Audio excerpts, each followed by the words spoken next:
एक रात का राजा, रानी रूपा का रहस्य। इतिहास की एक ऐसी रानी भी हुई जिसकी खूबसूरती जितनी मशहूर थी, उसकी रातें उतनी ही ज़्यादा खतरनाक और रहस्यमय थी। एक ऐसी रानी जो वासना में इतनी डूबी हुई थी कि अपने पति के साथ साथ राज्य के हर पसंदीदा पुरुष को अपनी इच्छा का शिकार बनाती थी। लेकिन जैसे ही रात खत्म होती, वह उन पुरुषों को ऐसे खत्म करवा देती जैसे वे कभी इस दुनिया में थे ही नहीं। विजयनगर साम्राज्य पर रानी रूपा का शासन था। उसका नाम क्रूरता और विलासिता का दूसरा नाम बन चुका था। वह ऐसी रानी थी जिसने पुरुषों के अधीन रहने से इनकार कर दिया था। उसने अपने लिए एक अलग नियम बना लिया था। हर रात एक नया पुरुष, एक नया राजा, लेकिन सिर्फ एक रात के लिए।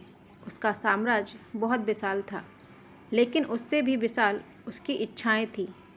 सत्ता, सुख और पुरुष उसके जीवन के शौक बन चुके थे।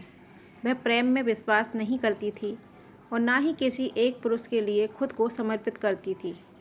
हर रात महल में एक नया पुरुष बुलाया जाता। सुबह होते ही वह पुरुष महल के गलियारों में हमेशा के लिए गायब हो जाता। मंत्री, सेनापति और राजा तक उसके इस सनक को स्वीकार कर चुके थे। रानी की सत्ता को चुनौती देने की हिम्मत किसी में नहीं थी, क्योंकि जिसने भी ऐसा करने की कोशिश की उसे अपने प्राणों से हाथ धोना पड़ा। लेकिन रानी रूपा हमेशा से ऐसी नहीं थी। बहुत समय पहले उज्जैन नगरी में राजा मदनपाल का शासन था। वे प्रजा के प्रिय और न्यायप्रिय राजा थे। उनके पुत्र वीरसेन बहुत वीर और सुंदर थे। जब उनका विवाह राजकुमारी रूपा से हुआ था तो पूरे राज्य में उत्सव मनाया गया। रूपा केवल सुंदर ही नहीं थी, बल्कि संस्कारों से भरी हुई थी। वह अपने पति को देवता के समान मानती थी। हर सुबह सूरज निकलने से पहले उठकर देवी की पूजा करती और हर रात अपने पति की सेवा करती। समय बीतता गया। जब राजा बूढ़े हो गए तो उन्होंने राजकाज का भार वीरसेन को सौंप दिया। एक दिन कुछ ऐसा हुआ जिसने रूपा की पूरी दुनिया बदल दी। एक शाम जब रानी बगीचे से टहलकर अपने कक्ष में पहुंची तो उसने देखा कि उसका पति वीरसेन एक नर्तकी के साथ उसी कक्ष में रंगरलियां मना रहा था। यह दृश्य देखकर रानी का दिल टूट गया। एक पत्नी बहुत कुछ सह सकती है, लेकिन अपने ही पति को किसी और के साथ देखना उसके लिए असहनीय था। उस दिन रूपा का प्रेम मर गया और उसके स्थान पर क्रोध और बदले की आग पैदा हो गई। रानी ने तुरंत अपने खास मंत्री चंद्रगुप्त को बुलाया और आदेश दिया कि राजा वीरसेन और उस नर्तकी को जंजीरों में जकड़कर काल कोठरी में डाल दिया जाए।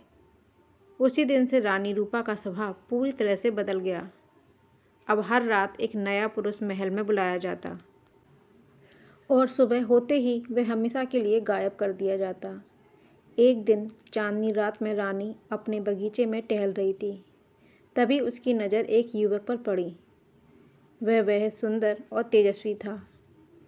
वह युवक कोई और नहीं बल्कि उसका सौतेला बेटा राजकुमार अभिमन्यु था। रानी ने मंत्री चंद्रगुप्त को आदेश दिया कि उसी रात राजकुमार अभिमन्यु को उसके कक्ष में लाया जाए।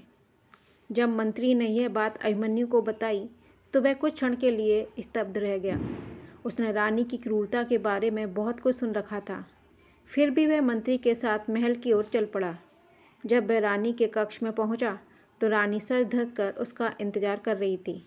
अभिमन्यु ने झुककर कहा, माँ, आपने मुझे यहाँ क्यों बुलाया है?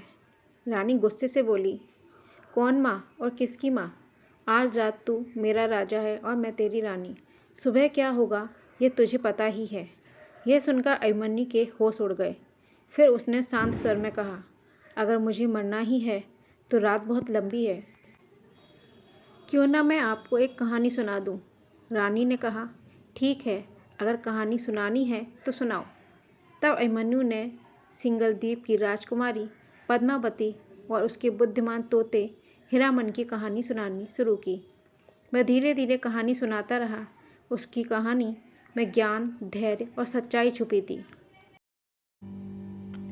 कहानी के अंत में उसने कहा, महारानी, दुनिया में सबसे बड़ा सौंदर्य रूप नहीं बल्कि दिल की पवित्रता होती है, और जो शासक अपने दुख और क्रोध में आकर निर्दोष लोगों को कष्ट देता है वह अपने ही राज्य को नष्ट कर देता है।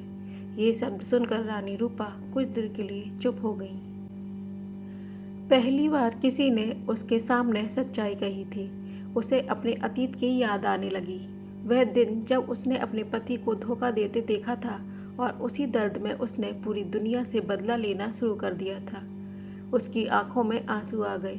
कुछ देर बाद उसने मंत्री चंद्रगुप्त को बुलाया और कहा, आज के बाद इस महल में किसी निर्दोष का रक्त नहीं बहेगा। काल कोठरी के सभी कैदियों को तुरंत मुक्त कर दिया जाए। महल में सब हैरान रह गए। उस रात पहली बार किसी पुरुष की मृत्यु नहीं हुई। समय बीतने के साथ रानी का स्वभाव बदलने लगा।